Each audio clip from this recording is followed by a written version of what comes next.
Good afternoon, Adam here from Aqualife Hub here with another episode on my 150-gallon reef tank. Today, my main topic of discussion is my new ReefWave 45, which you can see up here in the corner. So I installed this on Monday, today is Saturday, so I've had, 5 days to sort of get a feel for it, and I want to say, this is a first impression video. I don't know how well it's going to hold up in the long term. I figure I do a first impression video now, and then I'll probably do a full review in 2 or 3 months so that I can give a full and accurate picture, because it is an expensive piece of equipment, so I want to make sure I give it some time to break in. But so far, so good. So let me just sort of show it off a little bit. Otherwise, the tank is doing well. Corals look happy. I finally glued down this Jedi mind trick.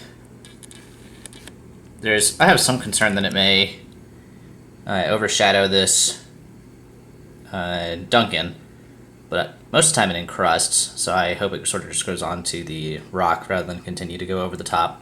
But it's a great spot for it, so if I need to, I'll move the Duncan. But let's see what this ReefWave looks like, sort of from the side. As you can see, it really, you don't see it much, especially at the angle it's at. If you're standing up, you see down into the tank, and it's close enough to the water line, because, figure my angle's about right here from where I'm standing.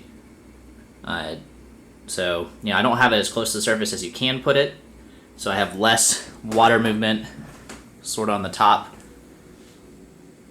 I have enough to, have a nice amount of oxygen coming in, plus with the skimmer, of course, but less than I did before. So I am going to monitor the pH, make sure I still have enough gas exchange. Now I've moved this wave maker to sort of get this back corner because it wasn't quite getting enough flow before.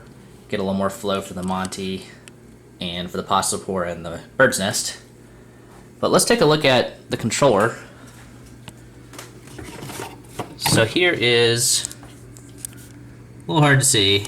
Let's see if I can hold it up in the light a bit. So here's the controller. If you watch the light, I have it set right now on sort of a random movement, forward and backward. So it's generating a random set of waves. And then this little setting on the bottom right says that it's currently hooked up to Wi-Fi, and I have the app, which I will show you real quick. Alright, so here's the ReefWave app. I'm not going to go through a full description. The website, or the YouTube videos that are from Red Sea, are actually pretty good. But as you can see, I have it set to random 50 forward, 60 back. The backwards just gives a little less in general, so I turn it up a tiny bit more. And you can pretty much control the whole thing off of this app. You can put it on feed fish, maintenance mode, etc. I've found just hitting the pause button on the controller is easier for feeding the fish, or for doing any maintenance or messing with the coral. But tons of settings. Not going to go through it in detail. So far, the setup process was a little wonky. It took a couple attempts to get it to sync correctly, but once I got it set up, it's been working perfectly fine.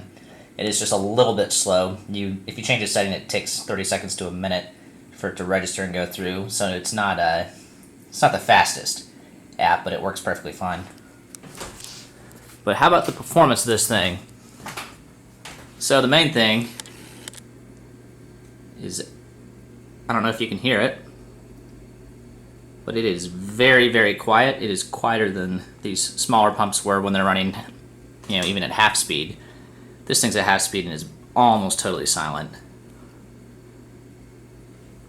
Tons of water movement. It definitely feels like a more natural water movement. You can just see it doesn't look like the corals are getting blasted around as much. But whenever I add food and anything else, like fish or reef roids or anything else that sort of moves in the current, you can see it doing big circles of water, and there's just a ton more total water movement in this tank than there was before, without really subjecting any particular coral to too much blasting.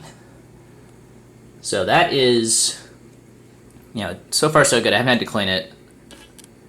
I've heard it's pretty decent. I took it apart when I first got it, and it looked easy enough. So as far as the tank itself goes, one big addition. He moved up at the end of his quarantine period. See if he holds still long enough for you to see him. So this is my Argus wrasse. He's a beautiful fish. He's actually a little bit bigger than my Melanardus wrasse, which they're both Halcores family wrasse.